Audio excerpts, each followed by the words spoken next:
Welcome back to the deep dive. We're jumping back into Purgatorio today, That's right, episode 66. and we're tackling Canto 32. Our goal, like always, is to really unpack what's going on here and see, what lessons we can pull out for our own lives. Absolutely.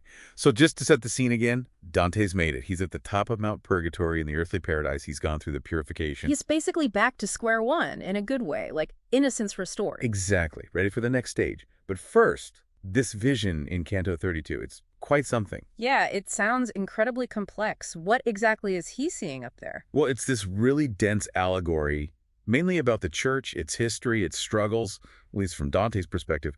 The main thing is this chariot. The chariot symbolizes the church. Right. And it's drawn by a griffin that's Christ.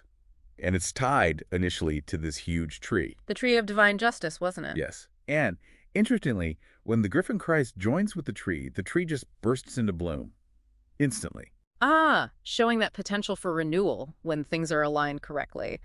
Spirit and justice together. Precisely.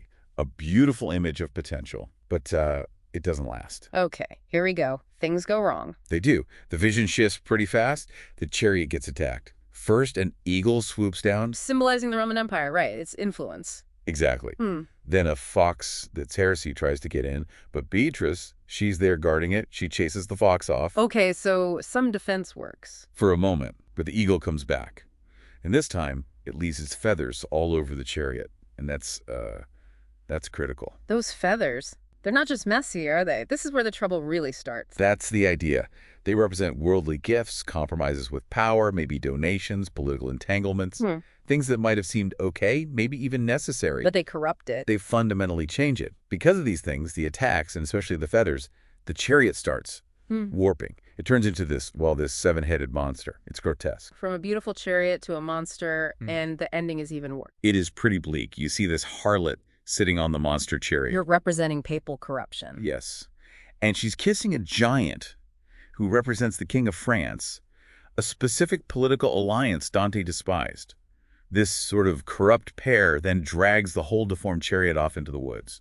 That is quite the nightmare image. And didn't you mention there's a parallel here to the very beginning? Yes, the text makes that connection. Dante, finding himself witnessing this corruption in the earthly paradise, feels like his awakening lost in the dark wood back in Inferno, Canto 1. The dream becomes a nightmare. So reaching the summit, this place of potential peace, doesn't mean the struggle is over. Not at all.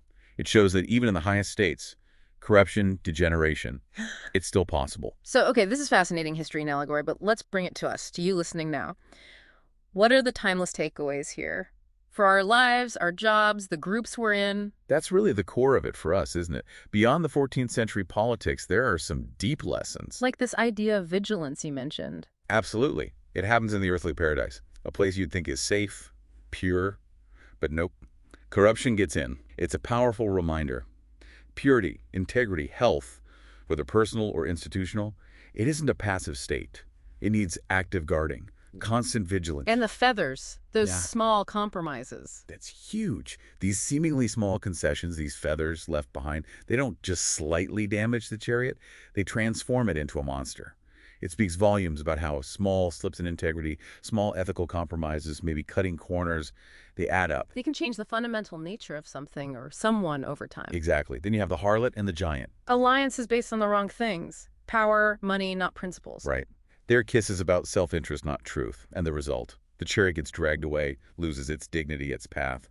It's a warning about who we align ourselves with, personally or professionally, if the basis is just convenience or gain. We risk getting dragged off course ourselves, losing who we are. Precisely. But there is that bit of hope, isn't there? Beatrice is still there. Right, she doesn't leave. She stays with the wreckage. She stays. Guarding the deformed chariot, that represents the resilience of core values, of truth.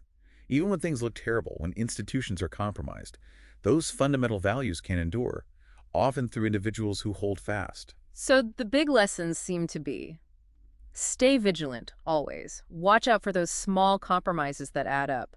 Be careful about alliances built on shaky ground. And hold on to core values because they can endure. That sums it up well. It's about asking yourself, where in your life, your work, your community, could you maybe use a bit more vigilance? Or perhaps reconsider an alliance? It's a reminder that the struggle for integrity, internal and external, it's ongoing, even when you think you've reached a good place. Exactly. Constant awareness is key. A really powerful message from Canto 32. Thank you for joining us for this deep dive. Always a pleasure.